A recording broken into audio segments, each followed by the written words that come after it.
Good morning, everybody. It is the Tuesday IT Live brought to you by Academy Sports and Outdoors, and it's a bye week, Paul. So we're going to take a look in the mirror. You guys need to go over to Inside Texas, join for just $1. You'll get team news, recruiting, analysis, and an awesome community. Smart, funny, all of that jazz. We got stats today, Paul. Were you inspired for this bye week show by The Man in the Mirror by Michael Jackson? Yes. Okay. I play it every morning. I think it's really self-reflective and gets you in a good spot. I'm starting with The Man in the Mirror. I'm asking him to change his ways. Yep. That's powerful. Yeah. I want you The to problem is if you do it on consecutive days, you change your ways, but then you have to change your ways again. So you end up back at the original way. And so you're constantly switching back and forth. It's a little tricky to actually. Instead of a 180, you do a 360. Yeah. Or what you should do is a 270. That's a good point. Ideally. Yeah. But again, that's geometry, and that's not what we're here to talk about today. No, we're here to talk about numbers. We're here to talk about football. That's true. And how numbers inform it. And I'm here to rein you in with your stat dork nonsense. Yep. Because I'm about intensity and football and winning football. You're about trying hard. I'm about succeeding, not trying. Yoda, also another great philosopher, Yoda. Yeah, you just called me a nerd, by the way, but you're quoting Yoda now. Everyone knows who Yoda is. That doesn't make you a nerd. That's not deep. That's not a deep cut. That's a deep cut, dude. I don't think anyone's really that familiar. All right. Good morning, everybody. Django Fett. All right. You texted me last night to show that Texas offense going up, Texas defense going down. I think maybe there's a pole switch by the end of this if we continue that way. But it is interesting. The offense has improved kind of into that middle tier now. And over the last two games, better than a middle tier. But 48th in points per game, solid there. That's not solid. Solid for what I thought we would be. Okay. Right? Solid for scoring like 10 points multiple games, right? That's true. Yeah, it's all relative. None of this is me grading Texas as what I thought Texas was preseason. This is all, hey, good job. Like, I mean, there's some horrid numbers in here, but the thing to know is that this is all trending up on offense. Everything. Yep. Yeah, that's true. Yards per play, 56, good for where we were at. Still really bad success rate. We don't have efficiencies, but these last couple games, including the quick game, including the screen game, that's how you can boost your success rate really, really quick. But down a little tricky. What do you think of? Does any of that scale versus a Georgia on the perimeter when you have athletes? There's some of those Ryan Wingo screens where they just miss a tackle. I don't know if Georgia's going to miss that tackle type of thing. Georgia tackles. Yeah, that is actually – so if you watch Georgia, they're kind of like – I mean, they've trailed in the fourth quarter 3 times this year, I think. They won multiple SEC games by 1 score, right? The one thing they do is tackle. They tackle and they get defensive stops in the second half, like at a shocking rate. They'll get you off the field on 3rd and 4th down, and they tackle well. So that'll be something we do our little scout on them next week. I'm pretty sure – I'm saying this subjectively, but I'm pretty sure their objective numbers will be very high in tackling. Yeah. And Devin – contempt when I said it's my subjective opinion.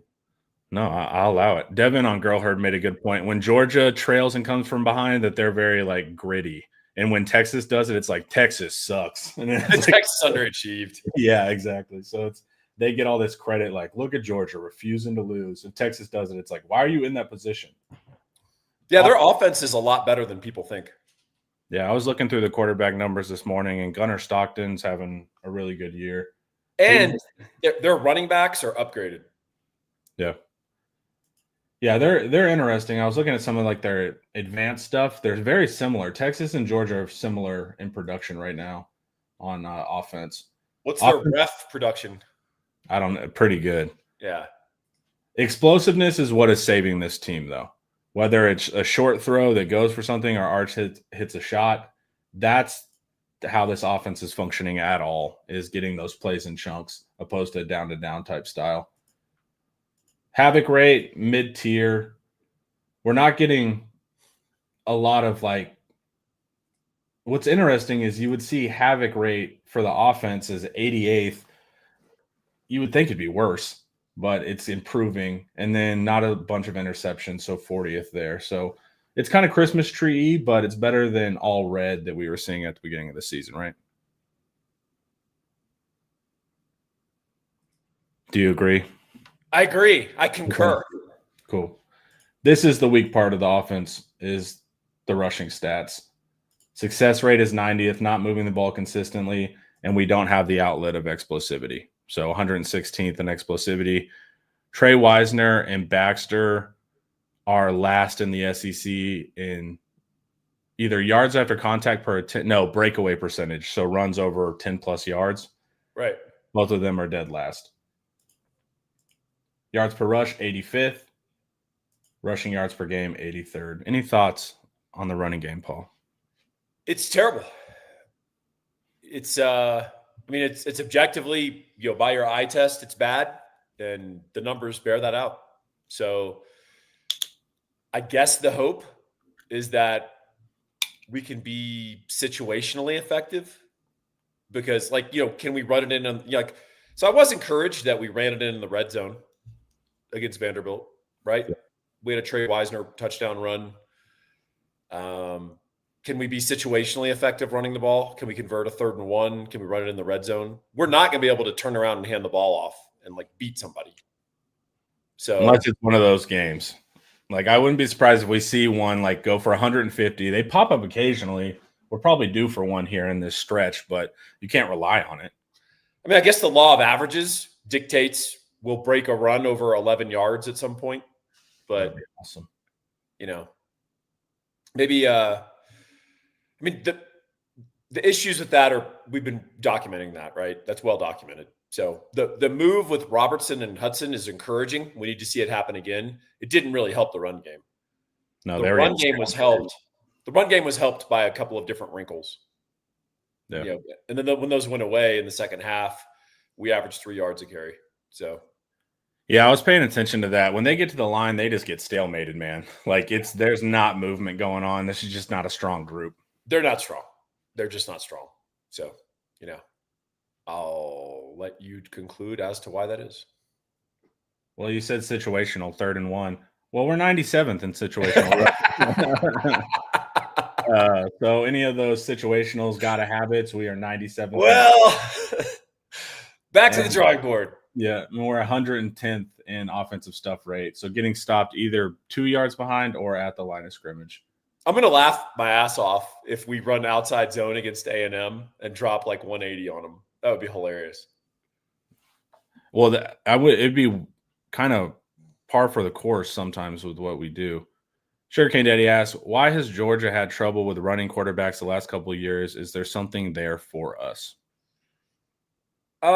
So why has Georgia had trouble with running quarterbacks? A lot of defenses have trouble with running quarterbacks, but I think they've had some trouble because they've taken a step down on their overall D-line talent. And a lot of what Kirby Smart tries to do is get home with 4. And then they basically drop. I mean, Georgia gets good drops when they're not. So sometimes they'll play pure man outside the hashes, right? But they're getting good drops and they have good tiered pass defense. In the course of doing that, and if their 4 guys aren't able to contain you and get home, there's gaps in their defense where the quarterback can just pull the ball down and run. So that's always been something. When they've had top tier defensive lines, it's just not been a problem for them. The other part is there's the more traditional quarterback run game where you just get the +1 advantage. And you can scheme Georgia a little bit because they really do react to the ball, to blocking, to keys. It's not like Brent Venables. Venables is cheat code, always trying to figure out your play. Kirby is just more really fast, aggressive, awesome linebackers. And when they see something trigger on a traditional run play, but the quarterback keeps it the other direction, they're going to be out of position, right? Typically, though, if you watch, Georgia always makes a bunch of adjustments in the second half, and then they'll shut down whatever you're having success with. Yeah, they're really good there. Yeah, Kirby drives me insane just as a personality, but I like him. He's just so full of shit. I like him. I'm clapping. I mean, Oh yeah, yeah. I just think that I just think he's probably the best adjustment guy in college football on defense, especially. Yeah.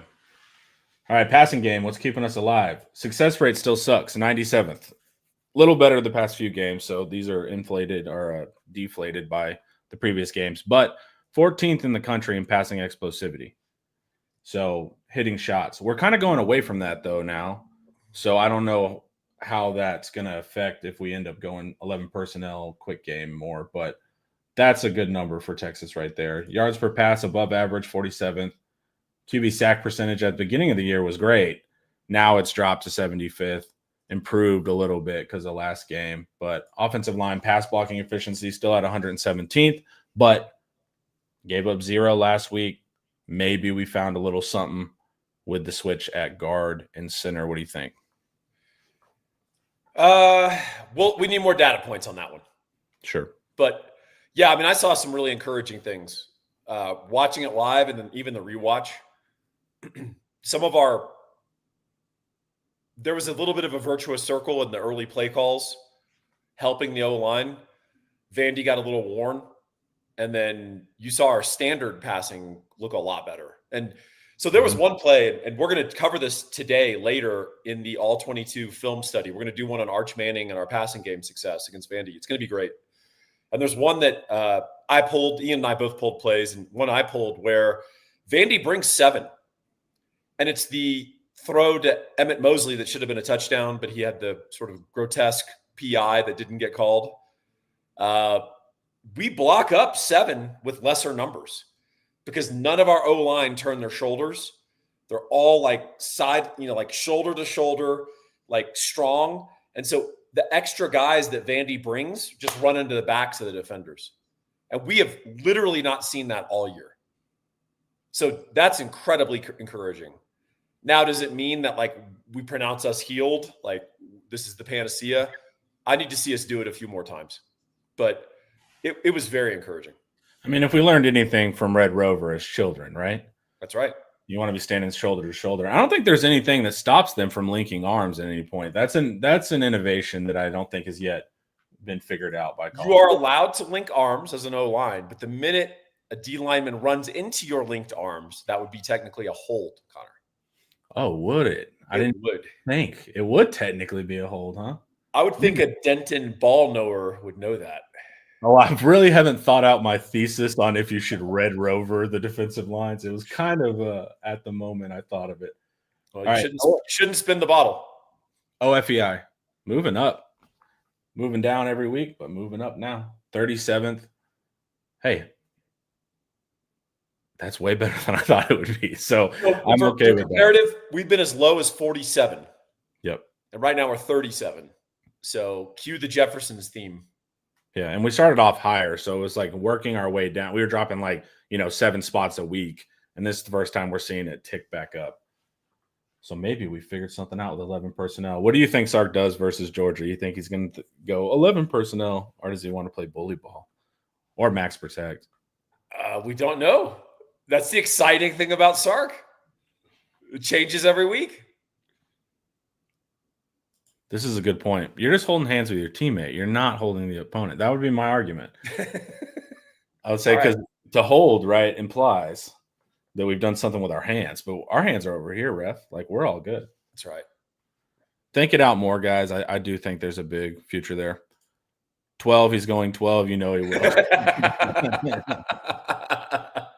Well, it was nerve-wracking when he's like, I thought this was going to be a 12 personnel game for Vandy, but we started looking good in 11 personnel, so I kind of relented, which is still – it's good he relented, but I'm just like, is there a game plan where he's not thinking this is going to be a 12 personnel game plan?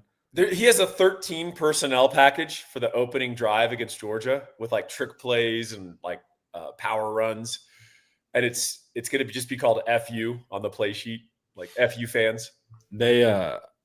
And Sark ran that same backfield action he did with Kentucky, the one that fans got mad about, that trick play. Yeah. And they're like, no trick plays. But then whenever it works with Niblett, instead of going to injury, brilliant. They're like, brilliant design. And so it's just really funny with offense. If it works, you're awesome. If it fails, it's like, what are we doing here? Standard downs rates, scary. 93rd. So just never in a good position. And Sark's like, well, we improved on third down. It's like, yeah, we went from like 3rd and 7 to like 3rd and 5.5. Like that's the improvement. We're still stuck in game of inches, Connor. 3rd and long. It is.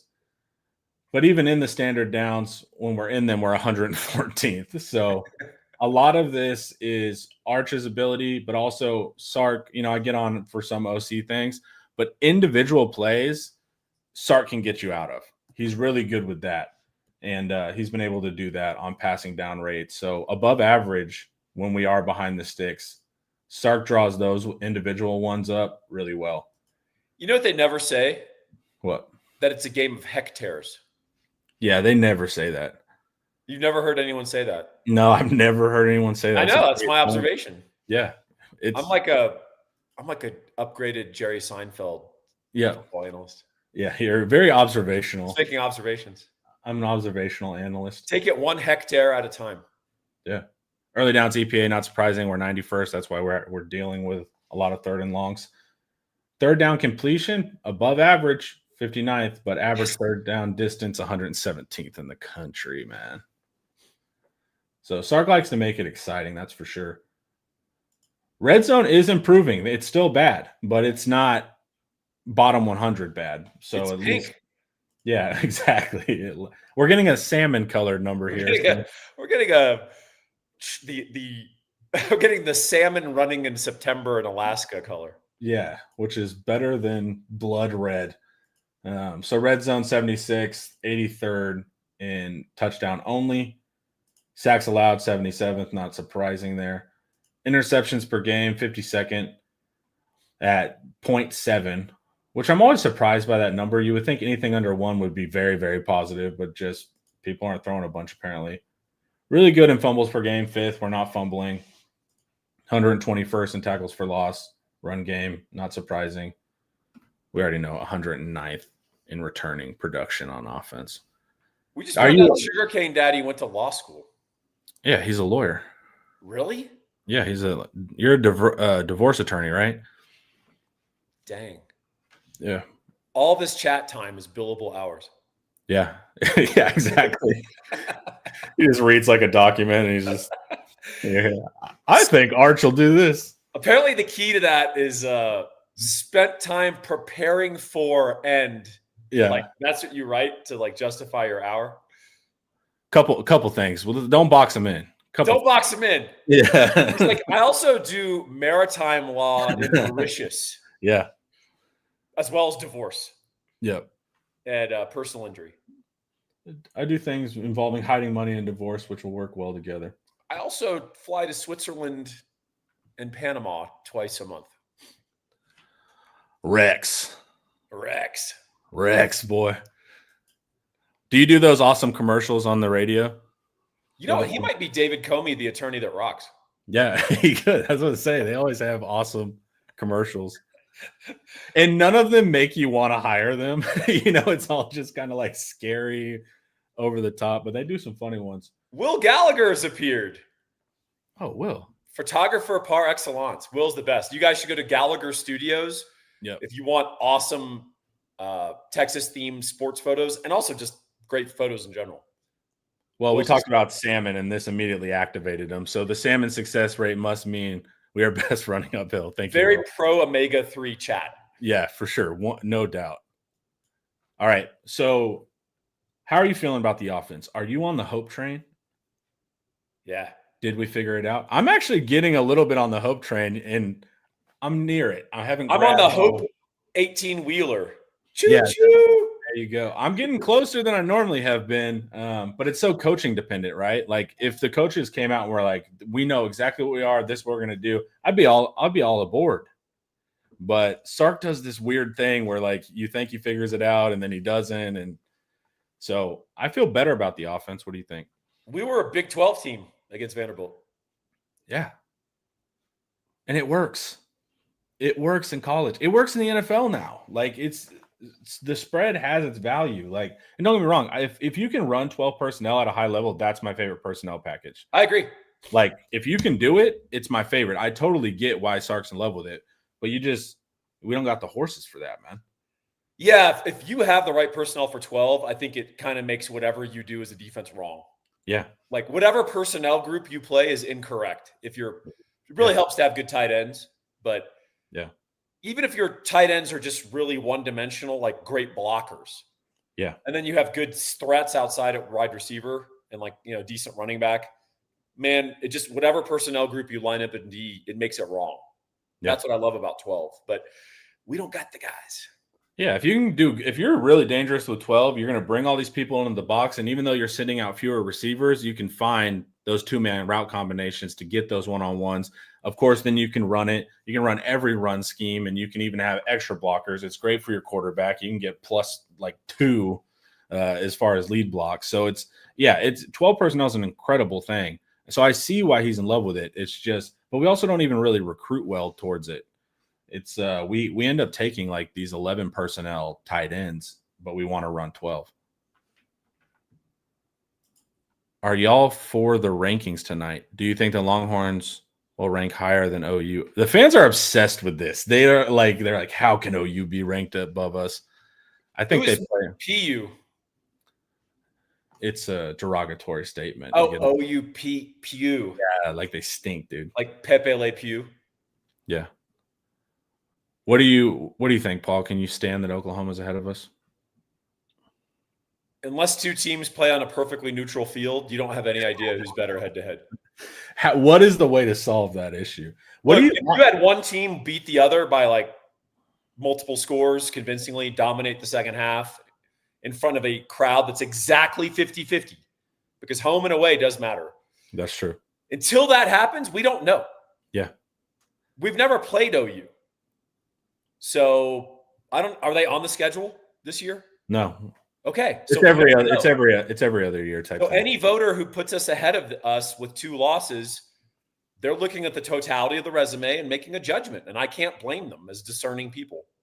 I think the voters got burned by us at preseason number 1. And so once they do that and feel like you tricked them, they like they just like double punish you. And then when you lose to Florida, who's had their struggles, I think just the PR has hurt Texas. It benefited us up front, but then they just started dropping us. And so to me, it's so close. And it's one of those things that like, it's going to sort itself out in the wash.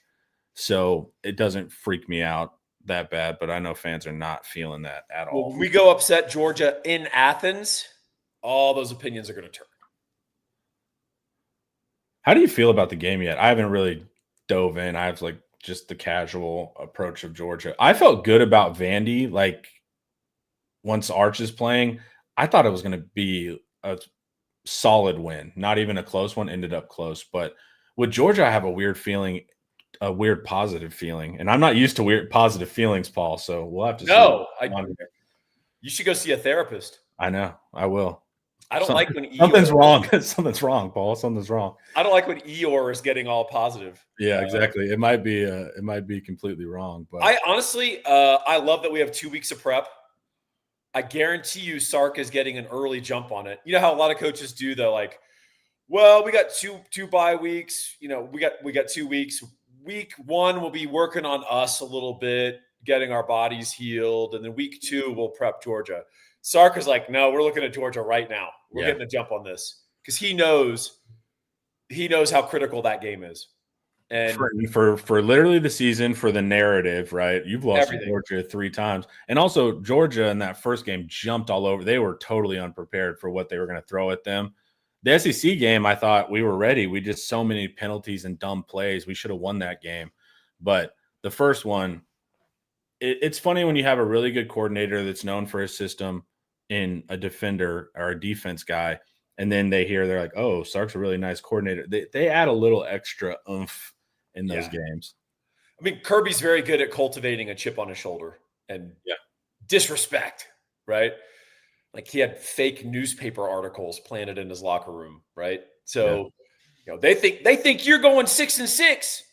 So, I mean, it's going to be huge. Kirby's definitely going to, have something for us, but they're playing Mississippi State, and it's just not like no one in the SEC is good enough, and no one in the SEC is bad enough that you could just write everything as a permanent marker W, as you could in many years, right? So yeah, It's they're getting gonna have to. it's getting NFL-y. And but I want them to beat the brakes off me. I want them fat and happy because of Kirby's mental tricks. I don't want him to anything to lean on. Like they don't you played Miss, they don't believe in you. I want them to beat the brakes off Mississippi State. Yeah. And, like I don't want any close game, of course not a loss. Any excuse for them to feel like they need to practice harder that week. I would like them to practice less hard that week. All right, guys, before we keep going, let's hear a word from Academy.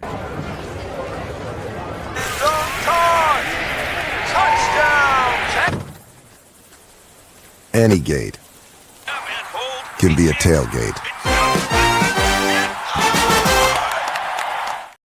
Any final things on offense? Any players? Any scheme things that have stuck out to you through what in our 11? This kid, number 16, Arch Manning, kind of flew under the radar. Keep an eye on him; he's improving. Yeah, with a good offensive line protection, it looks a little different. What I was really impressed by is Arch was weak, kind of intermediate. He was like the anti-Quinn Ewers there for a while. It was very weird. Yeah, but him sitting in the pocket, getting through reads and diagnosing and just hitting stuff over the middle, that's what I'm talking about. And so to see that, I'm like, that's quarterbacking, man. Like throwing the deep ball and running is awesome. It's a great tool. You need it. But when I think of quarterbacks, that's what I want to see. Sitting in the pocket, getting through reads, moving the chains. And we'll talk about it on the film study. But that's the progression of Arch that I think is most exciting by a mile. He's a bust. Yeah, that's true. He is a bust. Advanced data shows that Arch has upgraded QB position. The roster has declined. That is the difference. Is this different data from Connor's rudimentary data? Yeah, he's got the good stuff. He pays. Where did I get this advanced data, Ryan Nelson? He pays for the real nice stuff. Felt like a breath of fresh air watching Arch process and strike wide receivers and so many different wide receivers in the spread. Please stay in the spread. It makes no sense. And beyond just the 12 personnel, why would you take these receivers off the field? There's no value. The thing is that you're not a coach. So that's a good point. That's a good point. My favorite thing is always just like, well, you're not a coach. And it's like, guys, coaches average like 3.1 year, 10 years. Like they get fired all the time. This is one of the least professions you should have confidence in, but they give blind confidence to them. All righty, guys. Let's look. I should have updated this, but let's see. Here we go. Oh, no, I shouldn't update it. I was right. I was just looking in the wrong spot. All right, this is the Texas D. They're going down. They're still good, but the numbers are creeping down kind of across the board for Texas. Yeah. Opponent points per game, 9th in the country. What you'll notice here, too, is facing a lot of plays per game, 89th. So on the field a lot. And I think beyond just kind of getting exposed a little bit, not being as good as last year anyways, on top of that, you're stressing them out with making them be on the field a ton. And then on top of that, dealing with injury. So it's not all Texas's defense isn't that good. There's factors, but still overall, the defense is not last year's defense. No. But still a really good defense. Opponent yards per play, 11th. I'm down with that. Points per drive, 10th. Success rate, a little higher than I would like it for an elite or trying to be elite unit, 28th. 24th in explosiveness. You remember earlier in the year, Paul, the whole thing was bend but don't break. So we would give up yards, but we were like second in explosiveness. That's right. That's starting to crack. Yeah, that's starting to crack. So we're starting to just bend and then break. Well, we've gotten lit up by opponent passing games 2 weeks in a row. Yeah. And that will impact your numbers. Yeah, significantly. And so, and who are we going to face? I mean, Gunner will throw it. A&M will throw it. Arkansas will throw it. So it's not like we're getting a huge break from that, right? It's not going to be as pure spread as like Mississippi State, but we're not out of the woods, right? We are not out of the woods. We are in the woods. Thank you so much. Dude, that's that Paul Wadlington analysis we got there. Havoc's good, 13th, and most of it is coming from the front seven. Not shocking. We lead the nation in sacks now. Took a little while to get going, but it's going. And then DBs are at 45th. The run defense has been the biggest key to our success. I talked about, I think it was 2023. You remember that year we were awesome at run defense and we weren't good in the secondary, so we would force teams to throw into our weakness and they would beat us. Feels a little like that this year, not at that scale, but it feels like we're forcing teams to go after us in the secondary, and that's not necessarily what you want. But there's no solve. Like, what are you going to tell Cole Brevard? Like, let the running back get one more yard before you tackle him. You know, so it's not solvable, but that's what it feels like to me a little bit. Explosivity on the ground, 4th in the country. Hell yeah. Yards per rush, 2nd. Dang, that's good. That's really good. And then now we're incentivizing people to pass. All right, defensive line yards, 19th. So showing it's the actual defensive line that's doing really good too, not just, sometimes it's going to be linebacker safety combination. And then this is most important. Defensive rushing power success rate, still 1st in the country. 3rd and short, 4th and short. We've seen that for years, but Texas is elite. You don't want to try to line it up on 3rd and 1 and run it right at us. Stuff rate's pretty good too, which is interesting for a team that doesn't always penetrate. Is stuff rate 0 or negative? I can't figure out if it's 0 or -2. They don't list, but I'm just going off of stuff rates I've seen generally. It's always either at line or -2. I would assume it's probably 0 with I think it starts at 0 to any negative run. Yeah. Because we're not like necessarily flying in the backfield. So I think we have a lot of zeros. Yeah. So that's why I don't know for sure, but it feels like it'd probably be more 0 with this team. All right, so this is the Christmas tree part of the defense right here, and this is the pass defense. Shout out Ian Boyd. He'll let you guys know how accurate he was in his preseason predictions. Well, he literally will write an article called "Why I Was So Right and All You Are Wrong" by Ian Boyd. To be fair, the fans went hard at him for it. Like, whenever he said it, they're like, what are you talking about? It just gives Ian energy. He likes it. Yeah, you guys, don't. That's what he needs. There's half of him when he's writing that article. He's like, I cannot wait. All right. Opponent passing success rate, a little bit above average, but not good. Explosivity, down to 36. That was a better number too. So we're still in that good category, but teams are also figuring out to try to do that to us. So now that you've kind of given up the game, that it's the secondary, you're going to have to face this a lot more. And if you're facing a ton of plays as well, if you see passing plays rate, so we're playing a ton of plays, but our run defense is so good, we're also forcing you to pass. So it's 100. Vandy was 71% pass against us. Yeah, and because we're forcing their hand. Yeah, and that's a rushing offense. Yeah.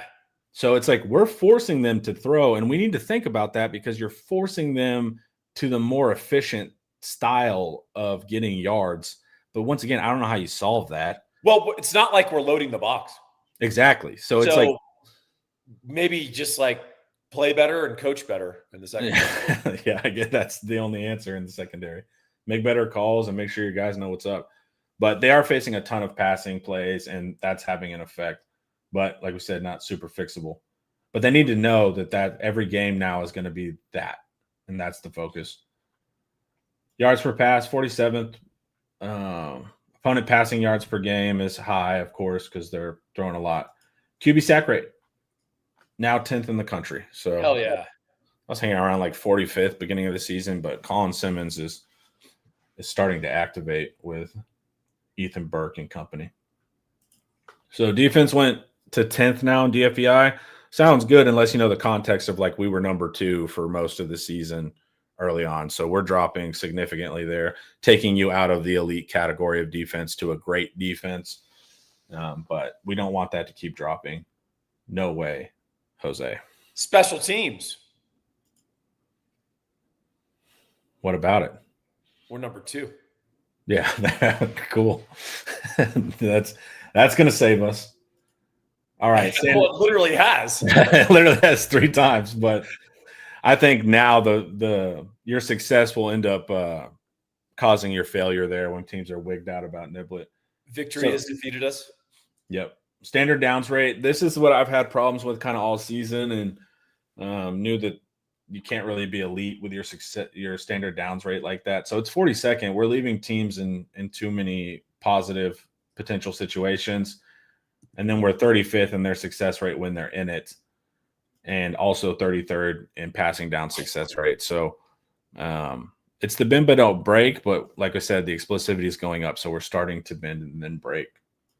These are all really good relative to college football generally, but not relative to like an elite defense or an elite Texas defense of the past. Third down, 23rd. Texas is generally like top 3 in that category in the past few years. So drop off there. Red zone is 25th overall, but it's this glaring difference of TD only is 70 seconds. So like when they do get there, they're scoring. And that's what's been weird all season. And at first, remember, we were like, well, they don't really get there. So like, what are we talking about? 3 examples? But now we're starting to get a little bit more examples. It's basically like, you know what it is with the PK defense. When offenses have that 2 or 3 drives a game, they're going to score. Everything else doesn't happen. But once teams get on the move, they seem to really be able to finish there. 5th in sacks per game. This is what's going to have to save the secondary, so that's good to see. 34th in interceptions, 14th in fumbles, 18 in tackles for loss per game. So what do you do here? Because originally the thought was the defense is just going to have to win us games. Then it was the defense and the special teams paired are going to have to win us the game. Now the offense is back up. So are we just going to take a standard mix of how we're going to win games now? Sometimes offense, sometimes defense. Like trying to figure out what this team is a little tricky.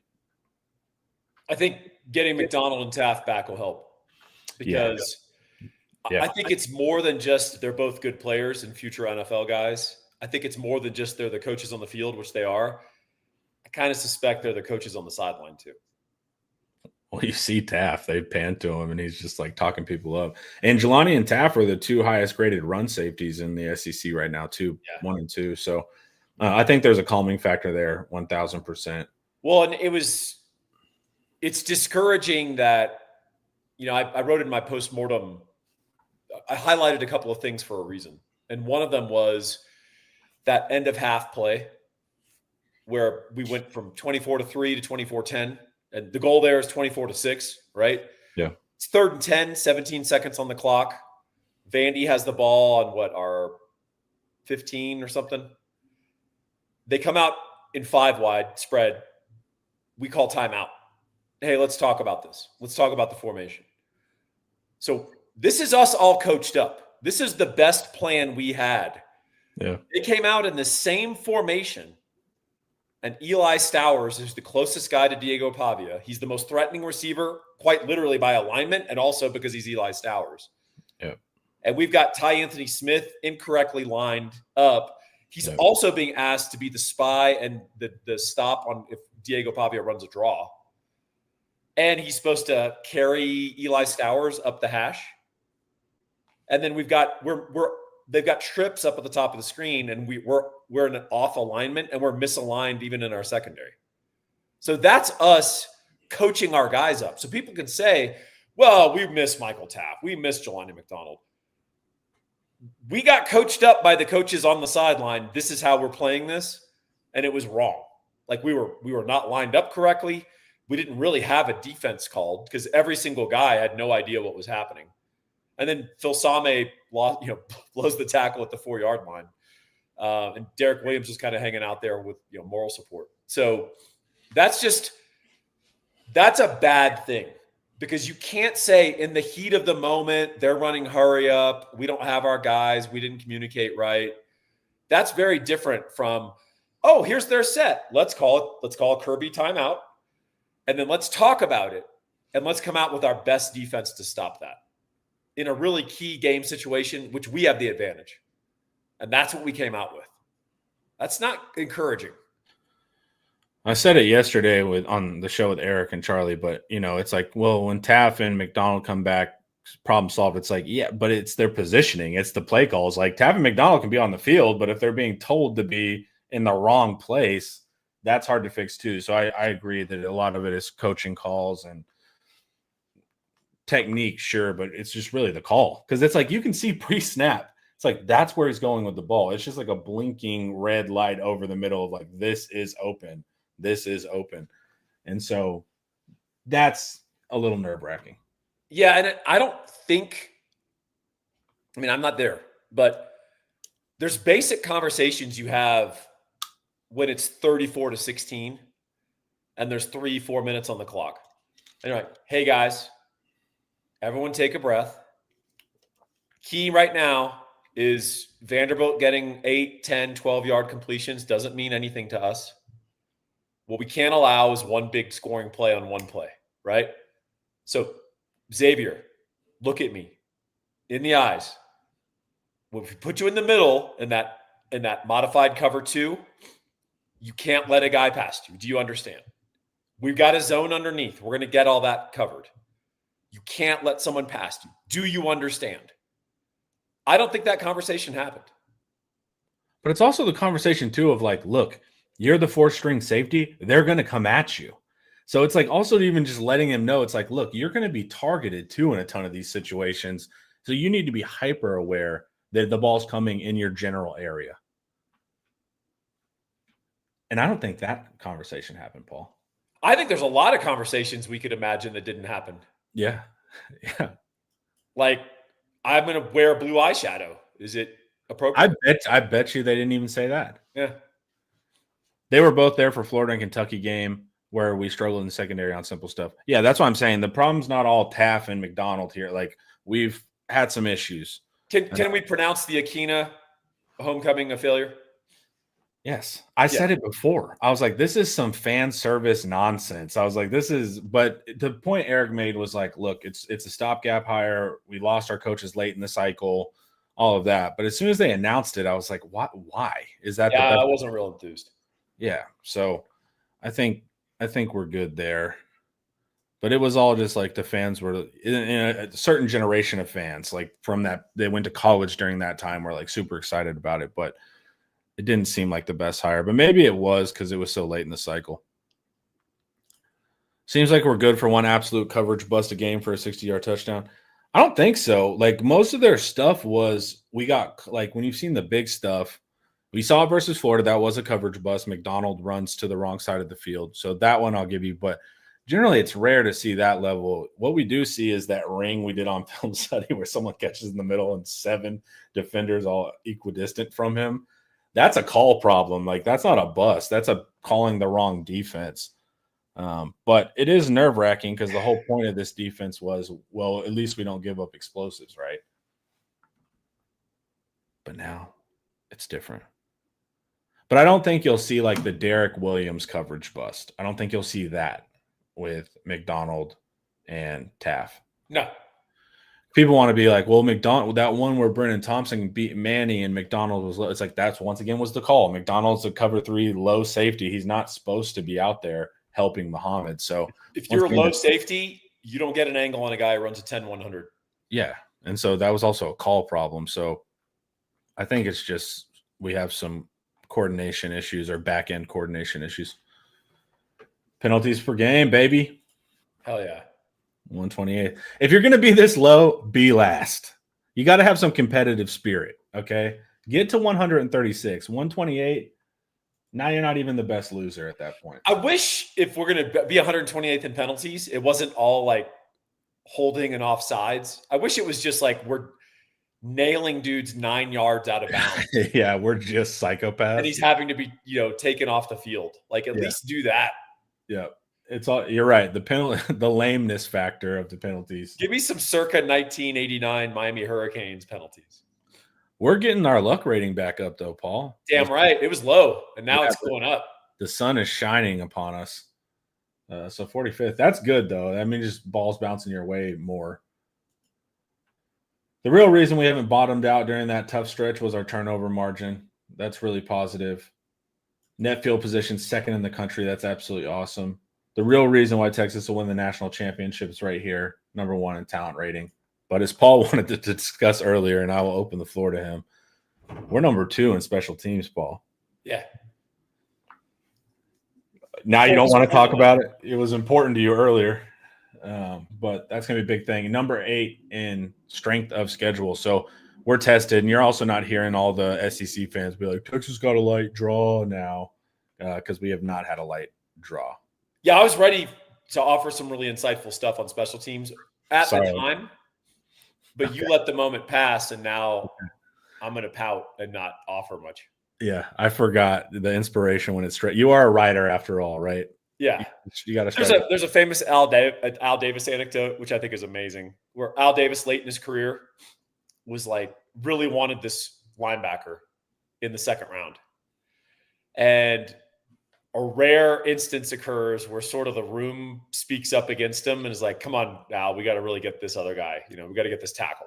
So second round goes by, they draft a different player. Al's like sitting there just fretting and like sad and mad and angry and like throwing his pen down.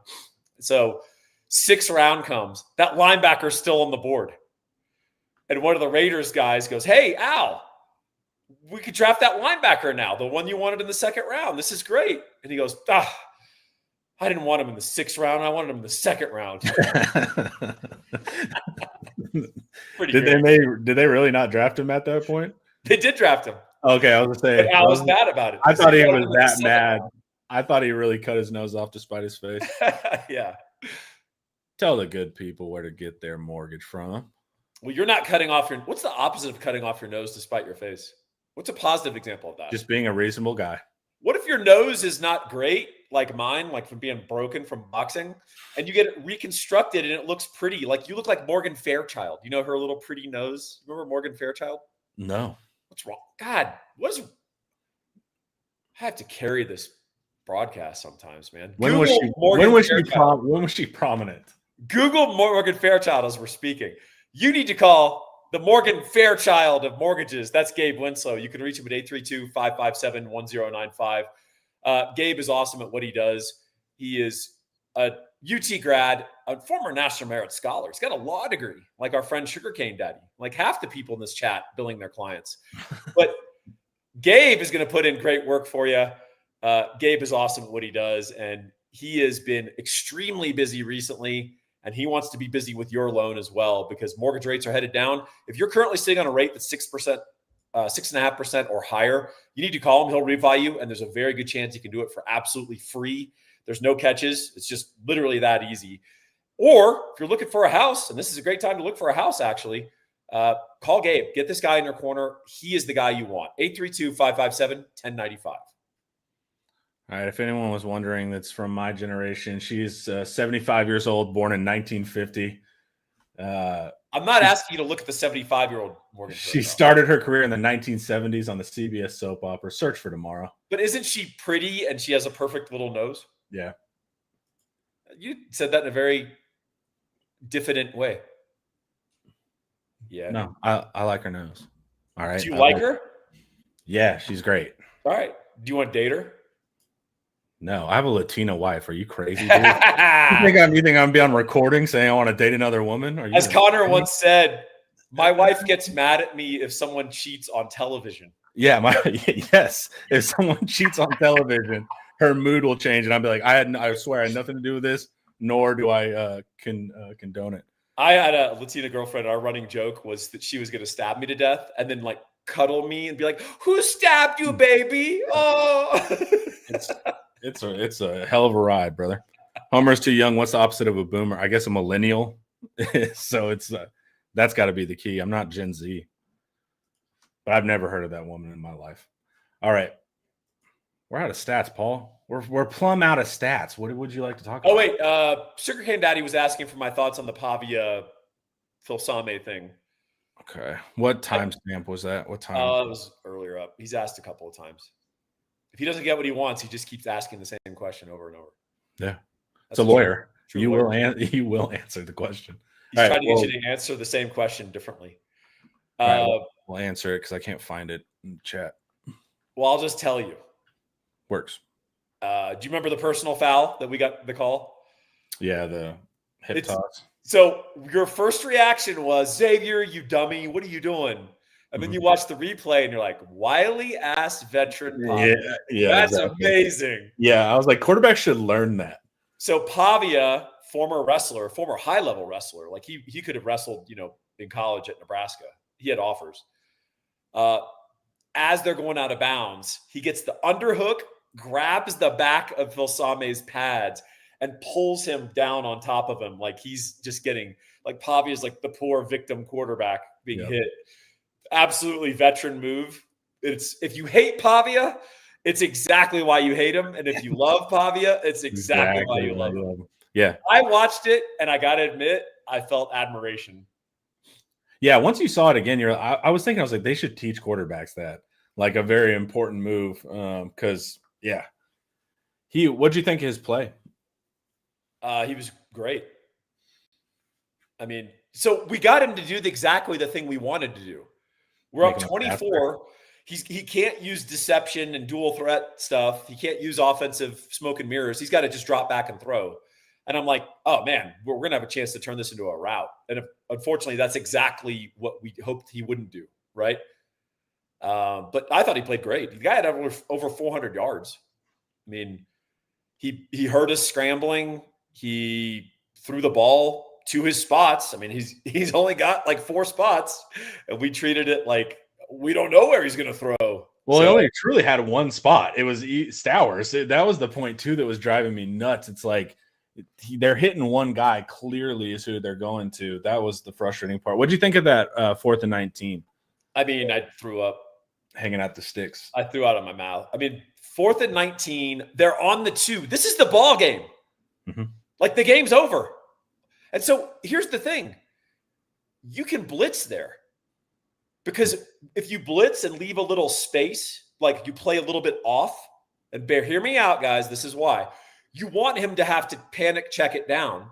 Right. Then you tackle it for a 10-yard gain. It's your ball on the Vanderbilt 12. Game's over. But we rush 3, and then we do this. We all stand at the line to gain and like mill around like cows in a pasture. This is the weirdest thing I've ever seen.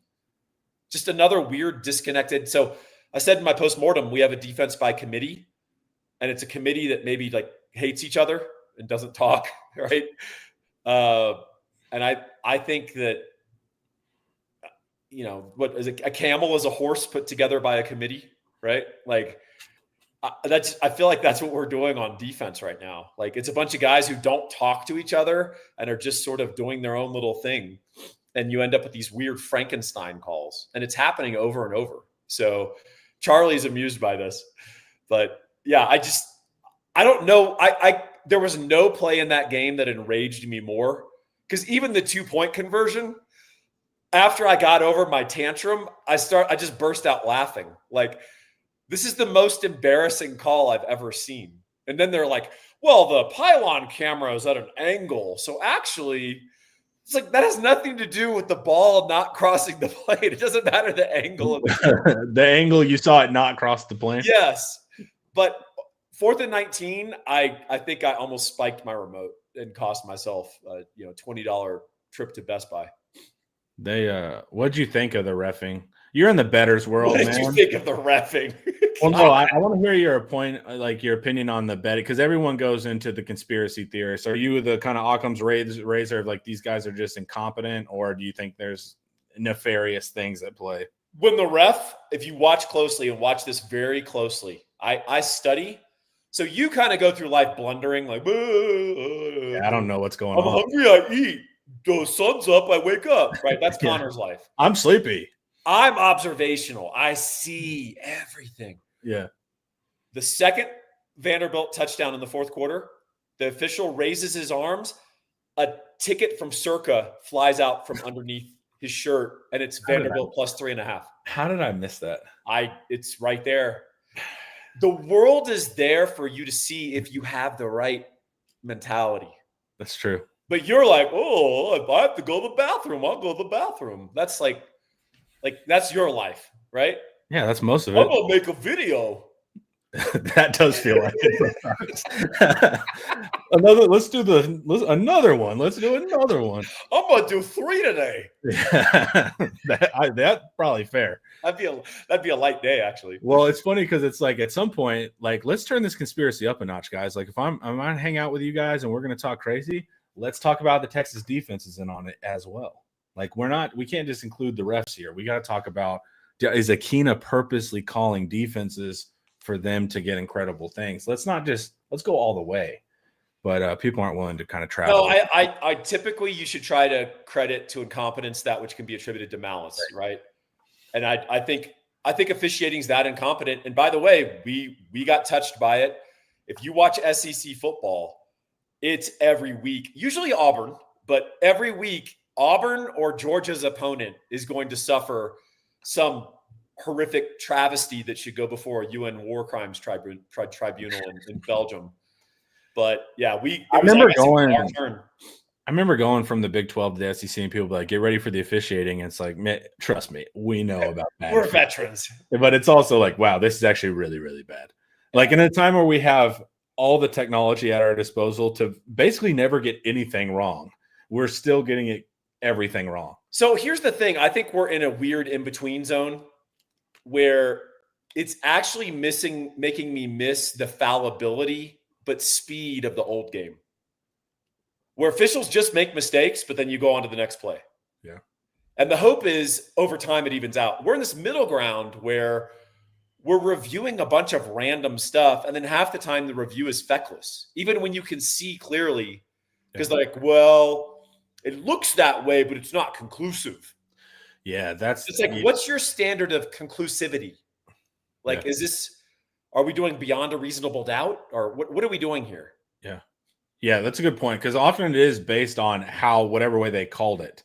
And so if they said it was a touchdown or wasn't, will determine on how conclusive it is. I like what the ACC is doing, and at least let me see what y'all are talking about so I can at least see why you got it wrong.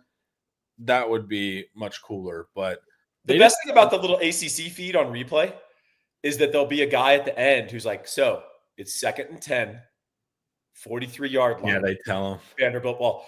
Because the best is I've heard a couple where the official on the field is like, so 3rd and 18 Texas ball. And he's like, no, Vanderbilt's kicking off.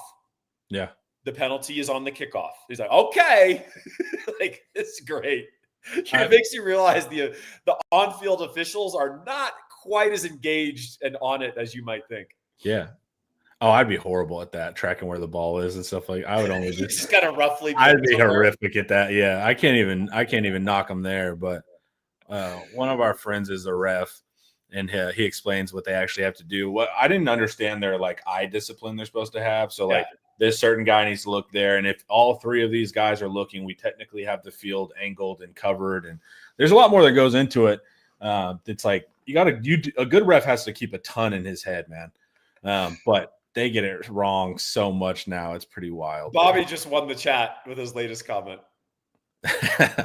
Homer's wife getting mad at him when it seems the ref are cheating. Yeah. That's a good one. That's awesome. All right, Paul. Well, let's get a little defensive film study. Hey, do you remember that time? Because you've been doing a lot of working out. You've been running. Seriously, props to you.